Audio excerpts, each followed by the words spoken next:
C'est la bonne saison pour récolter pommes et poires. Pas seulement à la campagne, en ville aussi.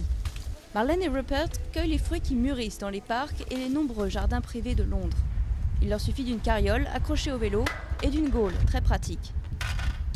Nous voulons défendre l'idée que plus de fruits peuvent et devraient être cultivés à Londres. Ces arbres sont déjà là avec ces ressources abondantes et les gens ne les utilisent pas.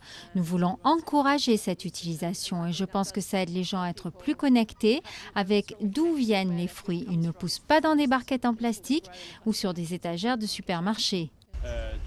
Les glaneurs repèrent les arbres fruitiers dans la rue et tentent leur chance en frappant aux portes des propriétaires qui souvent les accueillent volontiers. Les fruits récoltés sont ensuite vendus par l'association de Marlène dans des paniers de saison ou transformés en jus. Parfois, ils en distribuent aussi gratuitement. Nous vendons les fruits, mais c'est plus pour encourager l'économie locale et la valeur de la nourriture produite localement, plutôt que de donner les fruits gratuitement, comme si c'était une ressource qu'on peut gaspiller.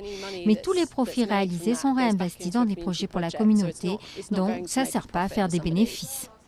Pas de traçage, pas d'emballage, peu de transport. On est loin de la grande distribution. D'après Marlène, une université a analysé les fruits qui poussent en ville et les a trouvés parfaitement consommables. Les gens ici à Londres, ils ne mangent pas les fruits du jardin. Ils disent que ce n'est pas sain.